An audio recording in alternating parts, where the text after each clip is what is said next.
Assalamualaikum warahmatullahi wabarakatuh.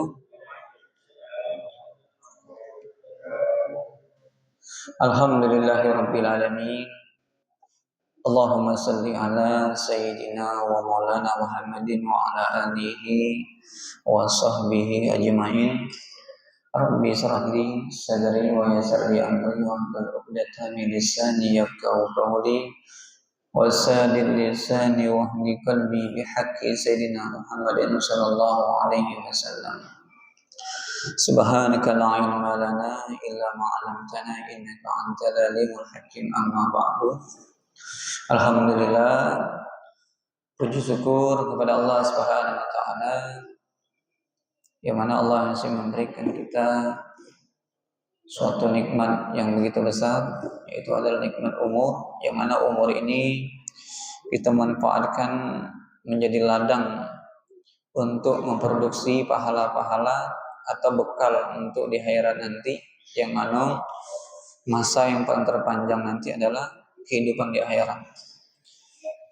Dan sebaliknya, kehidupan di dunia ini hanya sekilas. Kalau di dalam kitab tasawuf itu dijelaskan, Nabi pun menjelaskan, hiduplah engkau di dunia ini sebagaimana orang yang asing dalam keadaan musafir. Berarti mereka sesaat ketika dalam keadaan musafir. Maka orang-orang yang cerdas, orang-orang yang Allah berikan hidayah, mereka memanfaatkan setiap harinya ada 24 jam, dan mereka bagi lagi untuk sebagiannya untuk akhirat, sebagian lagi untuk dunia. Maka rugilah orang menghabiskan 24 jam waktunya hanya untuk dunia saja. Siangnya dunia, malamnya tidur. Jadi ibadahnya tidak ada, hanya keliru. Karena waktu ini singkat. Kita tidak tahu ajal kapan datang. Sehat itu belum tentu menjadi jaminan. Yang sakit itu belum tentu juga cepat meninggalnya. Tetapi apa yang kita persiapkan? Jangan menunggu nanti. Oh, masih sehat. Nantilah tahun 2027 lah baru ngaji. Jangan menunggu-nunggu. Karena syaitan itu selalu membuat kita ingin menunda-nunda amal soleh. Itu salah satu tabiat syaitan. Kalau kita berbuat baik, agak bela pas ini bela, nantilah, tunggu pas kein tepat waktunya. Itu adalah satu tipuan daripada syaitan. Maka kalau kita ingin berbuat baik, segeralah, jangan lagi menunggu. Alhamdulillah, kita lanjutkan kajian fikih di dalam kitab Muqaddimah Hadramiyah, masih pembahasan tentang arkanus shalah. Jadi rukun shalah ini adalah tiang atau pondasi. Makanya wa aqimus shalah, dirikan sholat. Otomatis kalau berdiri ini ada pondasi yang kokoh, harus kuat. Nah, pondasi ini di dalam sholat ini adalah rukun-rukun di dalam sholat. Maka satu atau dua pondasi yang tidak terpenuhi, maka otomatis tegaknya sholat itu tidak sempurna, bahkan tidak sah dan tidak mendapatkan pahala, belum gugur kewajiban. Sementara seorang yang mukallaf itu yang dibebankan hukum syar'i, yang mereka itu berakal, sudah baligh, mereka diwajibkan sholat, bagi laki-laki maupun perempuan. Nah, ketika mereka sudah diwajibkan hukum-hukum syar'i, maka wajib mereka mempelajari segala sesuatu yang diperintahkan oleh Allah. Bahkan Imam Ghazali mengatakan di dalam kitab Fawaidul Mutarah, tidak boleh seseorang hamba itu memasuki satu amalia, mau muamalah, mau munakahan, hatta sampai ya'lamu, mereka itu mengetahui daripada hukum-hukum Allah. Karena kita dalam kesehariannya kita akan diikat dengan hukum-hukum syar'i. Ketika kita bangun tidur, ketika kita masuk WC, kaki kanan terhitung, hukumnya makruh. Ketika kita minum dalam keadaan berdiri, hukumnya makruh. Kencing dalam berdiri, hukumnya makruh. Kecuali bil hajan, kecuali memang ada hajan. Jadi, atau kita mengambil barang orang lain, memakai barang orang lain tanpa izin, hukumnya gosok. berdosa. Nah, jadi kita harus tahu ruang lingkup yang mana hukum-hukum syar'i ini yang diperintahkan, mana yang diharamkan.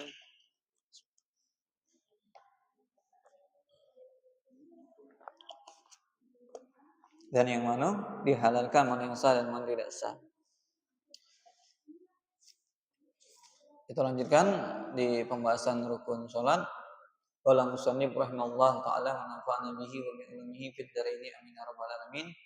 Asaminu, rukun yang ke-8, al-julusu baina sajataini, duduk di antara dua sujud. Duduk di antara dua sujud itu termasuk arkan atau rukun di dalam sholat.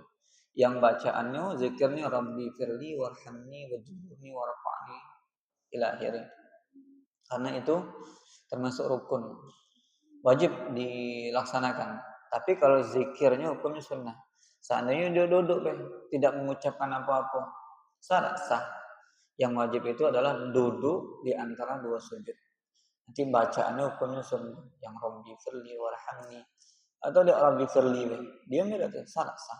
Cuman rugilah karena itu doanya luar biasa ya, maknanya luar biasa. Mengandung unsur, makanya definisi sholat itu adalah doa. Sholat itu adalah doa. Ihdinas siratal mustaqim, ya Allah berilah kami jalan petunjuk ya Allah yang lurus ya Allah. Di dalam duduknya itu ada doa Rabbi firli warhamni wajburni warfa'ni warzuqni wahdini wa'afini wa'fu anni. Itu mengandung unsur doa. Ada lagi mengandung unsur sana. Sana itu pujian. Subhana rabbil a'la wa bihamdihi. Itu pujian. Ketika kita sujud, zikir subhana rabbil a'la wa bihamdihi. Maha suci Allah yang a'la, yang maha tinggi. Kepala di bawah, tapi zikir kita mengucapkan Allah itu maha tinggi. Itulah hinanya manusia. Manusia itu seorang hamba. Kepala yang tinggi ini, kepala yang dimuliakan ini, ketika kita berhadapan, ketika menyembah Allah, diletakkan kepada tempat yang paling terendah, yaitu di lantai. Itulah hinanya makhluk. Jadi apa yang kita sombongkan dalam kehidupan dunia ini? Semuanya hamba, sama baik. Yang mulia di sisi Allah itu, inna akramakum indallah atqakum. Orang yang paling mulia adalah mereka yang paling bertakwa di sisi Allah. Maka itulah orang derajat yang paling mulia. Tapi walakin indan nas, akan tetapi ikhtilafu ala indan nas, berbeda sama di sisi manusia. Kalau manusia itu mulianya ketika mereka mempunyai jabatan, ketika mereka mempunyai harta, barulah manusia itu memuliakannya. Ini kadang keliru. Kalau orang itu taat cuman hidupnya sederhana, tidak akan mulia di sisi manusia. Tapi kita tidak perlu mencari mulia di sisi makhluk. Yang kita cari itu ridho Allah, bukan ridho nas. Ridhonya makhluk itu tidak akan pernah kita menjumpai titik ridhonya manusia. Manusia itu tidak akan pernah merasa ridho terhadap manusia lainnya. Artinya tidak merasa pernah puas dengan sesama makhluk. Cobalah kita baik sama seseorang, ngasih duit terus. Ini palingan 100 lagi. Pertama senang, alhamdulillah. Pak besok masih gitu terus, dan naik-naik. Mulai merasa pingin lebih lah, dapat duit rezeki, baik dia nih gini-gini. Cuman pingin lebih terus. Nah itulah tabiat Bani Adam. Kalau kita mencari ridho manusia, tidak akan pernah mencapai ridhonya Tapi kalau mencari ridhonya Allah, cukup dengan bertakwa kepada Allah Subhanahu wa taala. Yang jadi kita cari, jangan sekali-sekali kita terselip untuk menjadi penting di depan makhluk. Capek kalau kita selalu berusaha menjadi yang terbaik di depan manusia, itu capek, harus tampil gini. Akhirnya kita membohongi diri kita sendiri, ngomong harus dibuat-buat, tidak ada harus kita ado-adokan. Akhirnya kita menyusahkan diri sendiri. Mereka yang cerdas, tolak ukur mereka yang dicarinya ridho. Allahumma inna nas'aluka ridhoka wal jannah, ya Allah, aku memohon kepadamu ridhomu ya Allah atas surgamu. Yang kita mohon itu ridhonya Allah. Ini larinya ke tasawuf. Kemudian jadi kembali lagi, wa syartuhu, adapun syarat-syarat di dalam duduk di antara dua sujud yaitu pertama adalah at-tuma'ninatu, yaitu adalah tumaknina. Tumaknina ini adalah suatu minimal ada ketenangan sedikit, bil qadri, seukuran subhanallah. Biasa kalau dia Allahu Akbar, Allahu Akbar, Allahu Akbar. Nah, kalau tarawih itu kadang ngebenian, enggak ada tumanina. Belum dia duduk istirahat, belum duduk di antara dua sujud, baru masih miring seperti langsung dia sujud lagi. Ini keliru, tidak sah. Jadi minimal harus ada tumanina. Bangkit dari sujud, Allahu Akbar, duduk sebentar, Allahu Akbar, minimal ada subhanallah, syukuran itulah. Jadi rukunnya adalah duduk di antara dua sujud, dan syaratnya duduk di antara dua sujud tadi adalah harus ada tumaknina. Ini di setiap fi kulli arkan, di setiap rukun itu ada tumaninanya. Nah, maka kalau dia berdiri atau i'tidal atau sujud tidak ada tumanina, maka tidak sah, fala tasih, maka tidak sah. Kemudian wa an yatu, bahwasanya la yutawilahu walal i'tidal, dan tidak boleh memanjangkan duduk di antara dua sujud. Zikir-zikir yang paling masyhur Rabbi firli warhamni wajibuni warfa'ni warzuqni wahdini wa'afini wa'fu'ani. Jadi kalau sebagian lagi seukuran Al-Fatihah panjangnya. Nah, lewat dari situ bisa batal kalau dia memanjangkan duduk di antara dua sujud. Karena duduk di antara dua sujud termasuk rukun qasir yang pendek. Kalau mau zikir yang masyru'.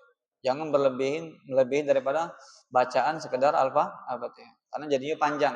Nah, begitu juga ketika di tasawuf awal, itu termasuk tidak disunahkan panjang. Bahkan makruh kalau kita memanjangkan tahiyat awal, karena dia singkat. Kalau akhir termasuk rukun tawil yang panjang, boleh kita panjangkan ditambah doa. Nah, ini kebanyakan yang tahiyat awal dibaca sampai akhir, karena itu tidak diminta, minimal sampai Allahumma sholli ala sayyidina Muhammad, sudah cukup.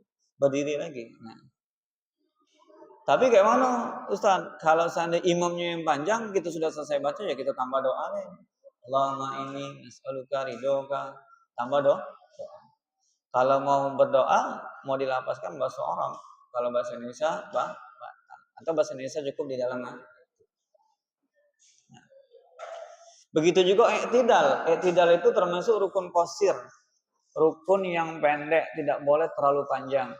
Sami Allahu liman hamida rabbana walakal hamdu min as-samawati wa min al-ardi wa min masyita min syai'in ba'du hamdan katsiran mubaraka fi. Nah, boleh ditambah. Jadi ini termasuk rukun qasir, jangan terlalu panjang. Takutnya kalau panjang seukuran lewat daripada bacaan Fatihah, maka bisa batal. Jadi kita butuh ilmu di dalam ibadah. Jangan sampai nanti kita di hari kiamat dijelaskan di dalam kitab-kitab tasawuf, Imam Ghazali jelaskan berapa banyak orang itu nuntut nanti hari kiamat, ya Rob, kok ada kati catatan amal sholat aku? Iya, kok ada sholat? Kok cuman nunduk tidak ada sholat. Karena di dalam sholat itu ada syarat dan rukun yang wajib terpenuhi. Nah, jangan sampai ibadah itu sia-sia, hanya mendapatkan ta'ab, lelah dan letih.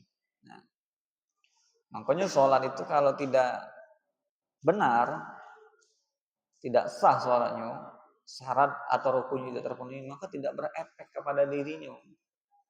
Tidak mendatangkan kebaikan dalam sholat tersebut. Dia sholat, tapi lisannya masih mencaci maki orang, masih menghina orang. Nah, kenapa dengan sholatnya? Tapi rajin sholat, berarti ada yang salah dengan sholatnya. Mungkin sholatnya belum benar. Makanya kita diminta untuk meningkatkan kualitas ibadah kita. Kemudian wa'an layak sida ghairuhu, dan tidak ketika kita duduk di antara dua sujud, jangan bertujuan selain duduk di antara dua sujud. Atau kita lagi sujud, kemudian ada lipas atau kecoa yang lewat, terkejut gitu. Langsung kita duduk. Nah, maka tidak sah.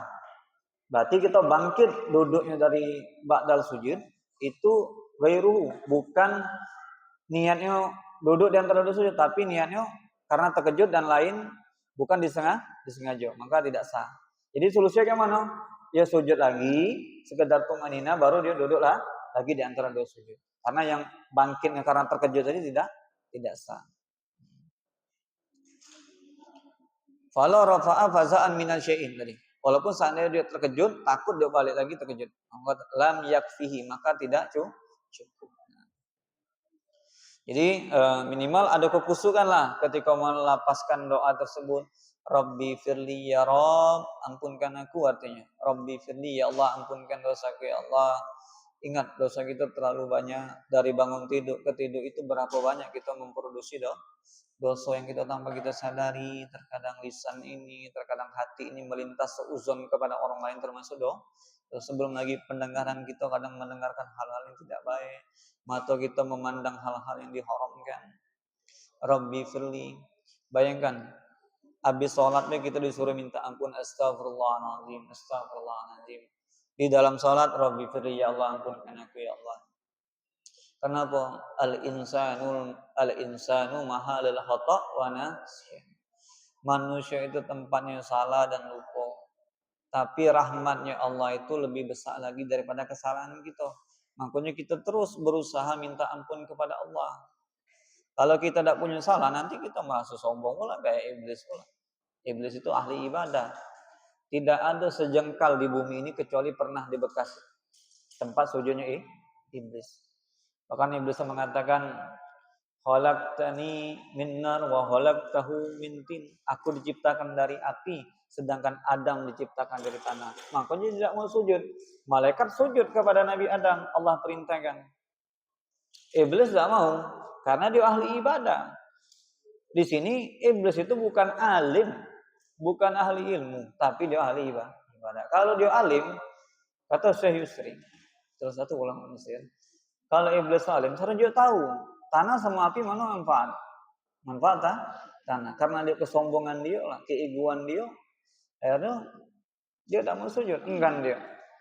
Tidak mau dengan kesombongannya, maka dilemparkanlah dia ke bumi. Makanya la dahulu jannah man kana fi qalbihi, tidak akan masuk surga orang yang di hatinya ada kibir, kesombongan, walaupun zaron sebesar biji sawi. Ya manusia ini apa yang kita sombongkan di dalam diri kita? Jabatan hanya sesaat, harta ini bisa kalau Allah mau cabut sebentar. Yang miskin kalau Allah mau ingin naikkan derajatnya sebentar, Pak. Kemudian Rabbi fili warhamni ya Allah, sayangi aku ya Allah, berilah rahmatmu ya Allah. Wajiburni ya Allah, tutupkan semua aib-aibku ya Allah. Warafa'ni ya Allah, angkat derajatku ya Allah. Warzukni ya Allah, berikan aku rezekimu yang halal wal thayyiban ya Allah. Wa'afani, dan berikan aku kesehatan ya Allah. Kesehatan ini termasuk rezeki yang termahal. Sekarang kita menganggap sehat itu biasa sekarang nih. Karena kita belum datang sakit. Makan nasi enak. Dikit deh kalau Allah kasih sakit gigi. Kasihlah makan yang enak pun tidak ada orang rasa. Jadi kita bersyukur. Rasa syukur atas sehat ini bagaimana? Dengan banyak taat kepada Allah. Sekarang biasa makanya kita tuh sunnah ya. Ziarah orang sakit itu sunnah. Jalan-jalan ke rumah sakit. Untuk melembutkan hati kita. Nengok orang diopname, nengok orang dalam keadaan di UGD. Biar kita tahu betapa mahalnya sehat. Nah, orang itu kalau sudah sakit, kalau ditawari mau mobil apa sehat, pasti dia minta sehat. Nah, mumpung kita Allah masih berikan kesehatan, ya kita perbanyak taat kepada Allah Subhanahu wa taala. Nanti ketika Allah cabut kesehatan tersebut, mulai badannya dulu kuat tak pakai jaket, dikit-dikit kena angin dikit lah masuk angin. Aduh kalanya seperti itu. Mato dulu jelas, mulailah agak-agak ada nampak lagi. Jadi gunakanlah mato ini sekarang baca Quran. Gunakanlah badan sehat ke masjid berjamaah, hadir majelis ta'lim. Nanti ketika sudah nikmat sehat Allah cabut, tidak ada lagi rasa sedih. Alhamdulillah dulu waktu aku sehat, semua kesehatan ini aku bawa ibadah kepada Allah.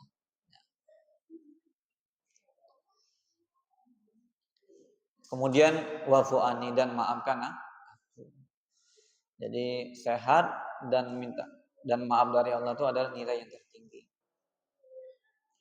Kemudian atasi'u, rukun yang ke 9, yaitu adalah at-tasawudul akhir, wa aqalluhu, paling sedikitnya at-tahiyatul lillahi, salamu alayka ayyuhan nabiyyu wa rahmatullahi wa barakatuh, salamu alayna wa ala ibadillahi salihin, asyhadu an la ilaha illallah wa anna muhammadar rasulullah.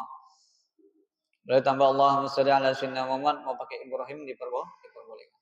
Arafil alamin innaka hamidum majid. Ini termasuk rukun di dalam sholat. Rukun yang ke-9 yaitu adalah membaca tasawuf akhir.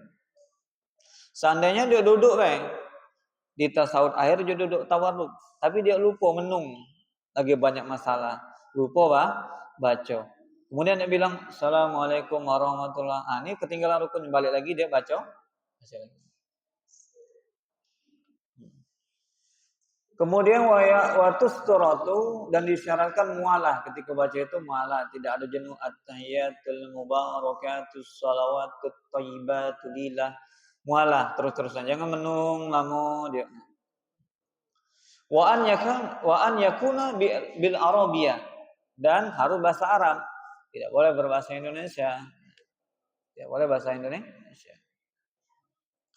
Kemudian al-ashiru, yang ke-10, al-qu'udu fi tasawudil akhir, duduk di tasawud akhir. Duduk itu adalah termasuk rukun. Tidak sah kalau dia tidak duduk. Dia tidak duduk. Misalnya dia setengah berdiri, at-tahiyatul, tapi dia tidak duduk, maka tidak sah. Nah, disunahkan duduknya duduk tawaruk. Tawaruk itu duduk seperti ini, duduk tawaruk. Duduk tawaruk. Kalau duduk tahiyat awal, duduk iftiras. Duduk iftiras ini dibahas kita di dalam kitab takrirat, di dalam takliknya. Ada 6 tempat disunahkan duduk iftiras. Pertama, duduk yang di antara 2 sujud, 1. Kedua, duduk ketika istirahat. Duduk istirahat itu sunnah. Ketika kita habis sujud mau berdiri, sunnahnya kita duduk istirahat dulu sejenak, baru Allah, itu namanya duduk istirahat. Ini hukumnya sunnah. 2. Ketiga, bagi orang yang tidak mampu berdiri, kalau sholat duduk, sunnahnya duduknya tetap iftiras. Kemudian sunnah bagi masbuk, kalau dia masbuk bakalan nambah 1 rakaat ketika imamnya tasawuf akhir, dia jangan duduk tawaruk, duduknya tetap iftiras karena dia mau bangkit lagi. Kemudian terakhir, duduk ketika dia mau melaksanakan sujud sawi. Misalnya dia meninggalkan tahiyat awal atau dia lupa kunut. Nah, sunnah sujud sawi. Ketika dia mau melaksanakan sujud sawi, jangan duduk tawarruk. Ya tidak apa-apa. Cuma disunahkan duduknya iftiras agar memudahkan dia untuk sujud. Nah, itu fungsinya. Kemudian al-hadi asyara, yang ke-11, rukun yang ke-11, as-salatu ala nabi sallallahu alaihi wasallam, yaitu adalah salawat kepada Nabi sallallahu alaihi wasallam ba'dahu qaidan, dan dalam keadaan posisi duduk. Wa aqalluha, paling sedikitnya salawat kepada Nabi tadi adalah Allahumma sholli ala Muhammadin. Nah, kalau dalam kitab takrirat dijelaskan juga fayusannu al-aimah, imam-imam fuqaha, para ahli fikih, disunahkan menambah Sayyidina. Allahumma sholli ala Sayyidina Muhammad wa ala ali Sayyidina Muhammad. Nah, kalau dia mau pakai Allahumma sholli ala Muhammad, boleh. Cuman adabnya kata ulama disunahkan tambah Sayyidina. Itu tuh untuk penghargaan, penghormatan kita, rasa takzim kepada Nabi Muhammad sallallahu alaihi wasallam. Seandainya kita kiaskan bela, ada datang kepala daerah, kita sebut namanya kan kurang etika gitu kan, kurang adab. Maka kita Bapak Wali Kota silakan. Kalau kita nyebut namanya kan kurang itu. Makanya kita nyebut nama Nabi kita yaitu dengan Sayyidina Muhammadin wa ala alihi Sayyidina Muhammad. Dan disunahkan juga, nah ini bukan terkait dalam rukun. Ketika nama Nabi disebut, itu disunahkan berselawat kepada Nabi. Ketika ada nama orang kita mendengar nama Nabi Sallallahu Alaihi Wasallam, walaupun qala Rasulullah Sallallahu Alaihi Wasallam, berkata Nabi kita Muhammad Sallallahu Alaihi Wasallam, Allahumma sholli alaihi atau Sallallahu Alaihi Wasallam, disunahkan selawat. Karena kata Nabi, al-bakhil, orang yang paling pelit, zukirtu indahu, namaku disebut di depannya, lam yusalli alaihi, yang mereka itu tidak berselawat kepadaku, kata Nabi. Ketika Nabi disebut depan dia tidak mau salawat, dia tidak tahu ini orang yang paling pelit. Dan orang yang sering berselawat kepada Nabi nanti akan paling dekat sama Nabi dan akan mendapatkan syafaatnya Nabi Muhammad SAW. Dan bahkan kita pernah juga menjelaskan, orang yang berselawat kepada Nabi itu dikirimkan sampai kepada Nabi bersama nama dirinya dan bersama bin bapaknya. Otomatis ketika dia sering berselawat kepada Nabi, Nabi akan kenal dirinya dan nama bapaknya. Kalau sudah Nabi itu kenal, otomatis nanti ketika di yaumul hisab atau di hari kiamat nanti, Nabi akan mengenali dan akan Nabi tarik memberikan syafaat. Jadi jangan tinggalkan sholawat. Allahumma sholli ala sayyidina Muhammad, Allahumma sholli ala sayyidina Muhammad. Nah, di dalam bekerja, dalam keadaan berkendara, berselawat, ya minimal sedikit-dikitnya 300 lah. Sebentar cuman dari sini lepas dari lorong ini Semantigo ini kita sudah dapat 300. Kita kadang kalau ngobrol bisa berjam-jam, tapi untuk berselawat kepada Nabi gitu enggan, ini kelirunya.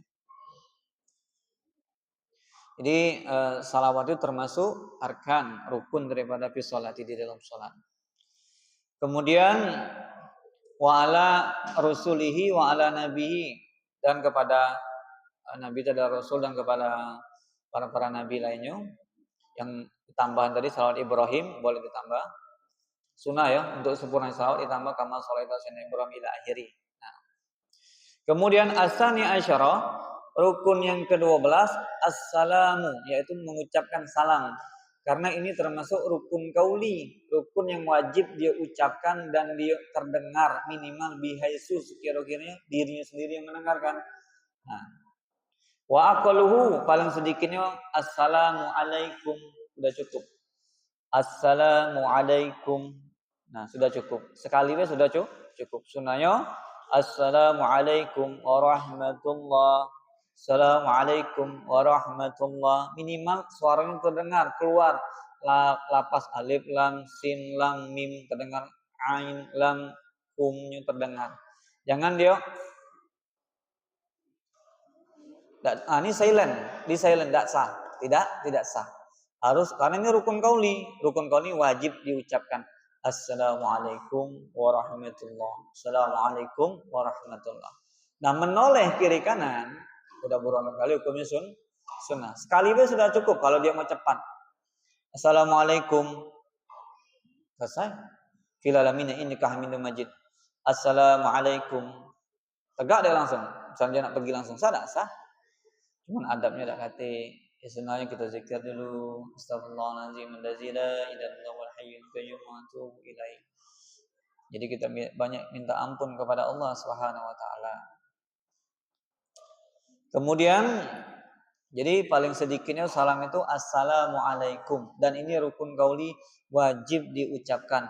Menoleh kiri kanan wajah ini hukumnya sunnah.